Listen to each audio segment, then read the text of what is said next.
Ali Diouf, chef du département politique international du quotidien sénégalais Le Soleil, est l'un des chercheurs africains qui ont écrit au président chinois Xi Jinping et ont reçu la réponse de ce dernier. Dans le local du journal, il nous a livré son émotion ainsi que ses attentes envers le sommet du FOCAC.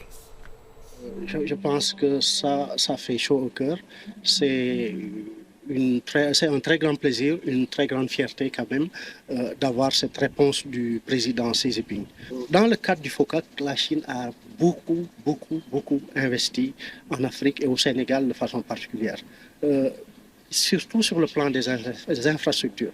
Nous avons au Sénégal une route capitale. Cette route-là, l'autoroute qui relie Dakar, la capitale, et disons Touba, la deuxième grande ville, l'agglomération de Touba-Mbaké bien sûr, la deuxième grande ville du pays, est financée par la Chine dans le cadre du FOCAC.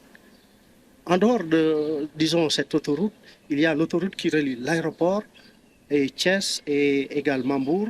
En plus de cela, il y a un pont très important pour le Sénégal, c'est le pont de Founioui, financé également par la Chine dans le cadre du FOCAC.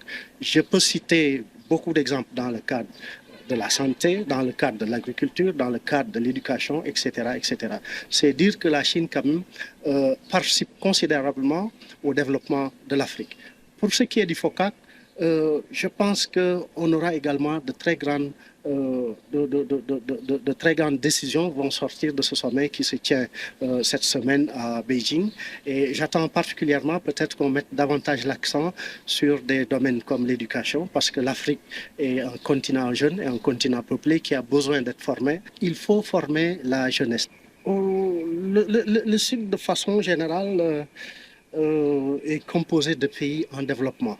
Donc il faudrait que ces pays essaient de se regrouper, essaient de voir comment mutuellement ils peuvent bénéficier des expériences des uns et des autres. C'est pourquoi moi je salue des initiatives comme le FOCAC qui visent quand même à rapprocher la Chine et l'Afrique, mais également à voir dans quel secteur investir pour créer beaucoup d'emplois, pour créer beaucoup de richesses et se départir de la pauvreté.